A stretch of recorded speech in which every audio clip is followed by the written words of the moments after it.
Group 2, Unit 2, Text Analysis. In this unit, we will focus on two key concepts, which are the role of source text analysis in the translation process and the factors of text analysis concerning intention, readership, text types, and setting. So, our presentation will involve three main parts: the role of text analysis, the factors of text analysis, and the conclusion. Now we will move into the first, the role of text analysis. The analysis of the source text guides the translation process in that it provides the basis for the decisions about the feasibility of the translation assignment, which source text units are relevant to a functional translation, and which translation strategy will lead to a target text meeting the requirements of the translation brief. The second part is factors of text analysis, which include 9 factors in total. The first factor is reading the text. We read the text for two purposes. Firstly, to understand the content. This requires both general and close reading. General reading to get the gist. Here you may have to read the encyclopedia, textbooks, or specialist papers to understand the subject and the concepts, while close reading to get the deeper meaning of each word, the words both out of and in context. Secondly, to analyze the text from the translator's point of view, which means identifying the author's intention. By this way, we can choose an appropriate translation method and strategy. The second factor is the intention of the text. We cannot understand the text without searching for the intention of the text, which represents the author's attitude to the subject matter. So, what is an author's tone? Tone indicates the writer's voice, mood, and attitude. An author's tone is often described by adjectives such as sympathetic, cheerful, angry, ironic, excited. The third factor is the intention of the translator, which is usually identical with the author's intention, but in some cases there is a bit different to suit the translation process requirement. For example, the translator can translate with explanation or description of culture to give some more specific concepts that support for the foreign reader's understanding. The next factor is text types. According to Nieder, there's 4 text types. The first is narrative, a dynamic sequence of events where the emphasis is on the verb. For example, she fell down. The second is description, which is stated with emphasis on linking verbs, adjectives, adjectival nouns. For example, I walked down on the street with a short white dress and a pair of red sneakers. The next type is discussion, a treatment of ideas with emphasis on abstract nouns, verbs of thought, mental activity, logical argument, and connective. For example, should car be banned from the inner city?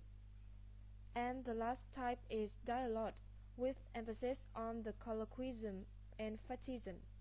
For example, how are you? I'm fine, thanks. The fifth factor is readership. We should attempt to characterize the readership of the original.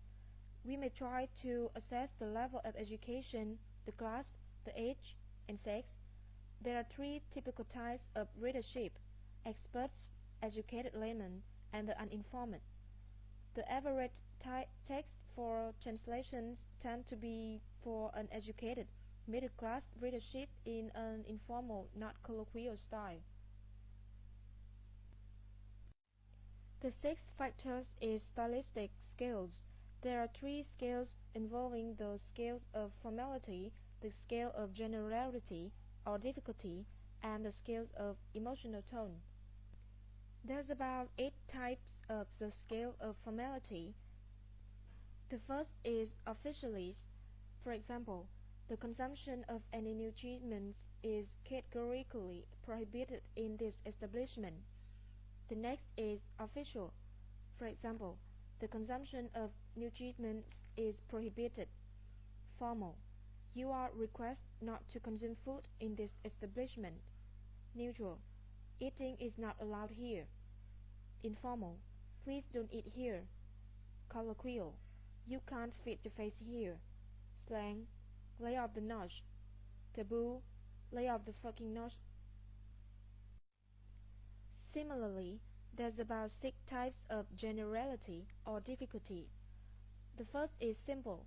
For example, the floor of the sea is covered with rows of big mountains and deep pits.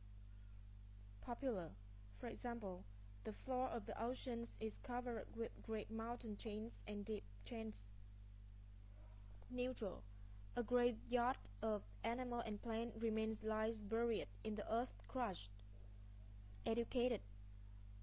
The latest step in vertebrate evolution was the tool making man. Technical. Critical path analysis is an operational research technique used in management. Opacally technical. Neurominic acid in the form of its alkali stable method C derivative was first isolated by Klang from gangliosides. The last is the scales of emotional tone, including 4 types. The first is intense, for example, absolutely wonderful. The next is warm, for example, gentle, soft. The third is factual, for example, significant, exceptionally well judged. And the last is understatement, for example, not undignified. Section A setting. Before going any further, there are 2 terms I want to clarify. First is SL and second is TL. SL is source language, which will be translated into many kinds of different languages, such as Vietnamese, Japanese, or maybe Chinese. TL, target language, which is a language being translated to. For example, as you can see on the screen, there are 2 versions of a famous novel, The Girl on the Train. The version on the left is the source language, and the version on the right, the Vietnamese version, is the target language. And now about the setting. There are 4 WH questions you must keep in your mind. Firstly, where could the text be published in the TL? It will be published in some official website run by government or some unofficial websites run by non-government organizations.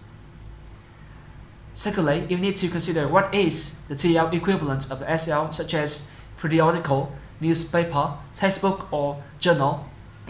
Last but not least, who is the client you're selecting for and what are his requirements?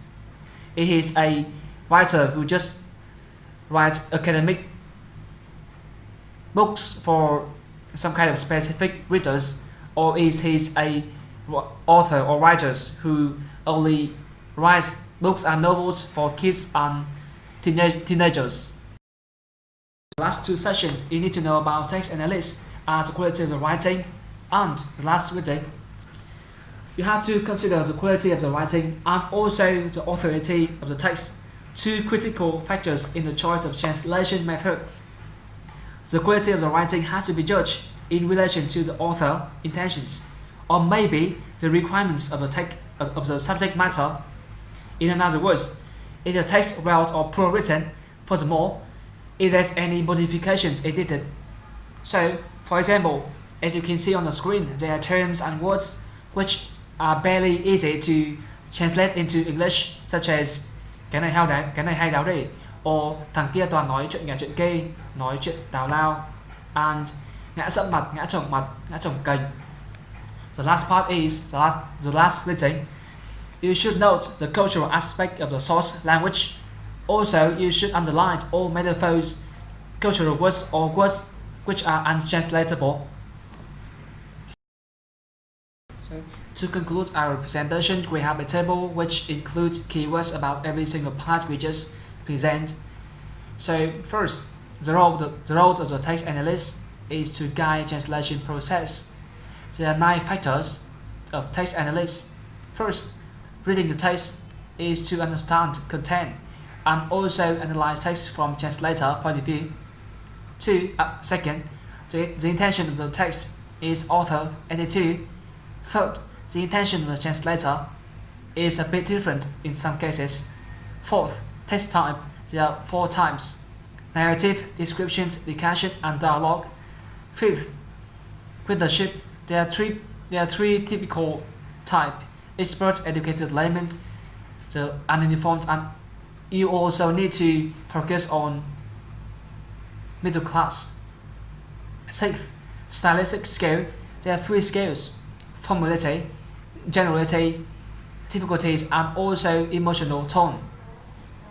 Seventh, setting, why could the text be published in the target language? What is the target language equivalent of the source language? Who is the client you're translating for, and what are his requirements? Eighth, the quality of the writing. Is the text well or poor written? The last one is last written. Underline all metaphors, cultural words, or words which are untranslatable. So, it's the end of our presentation. Thank you for your listening.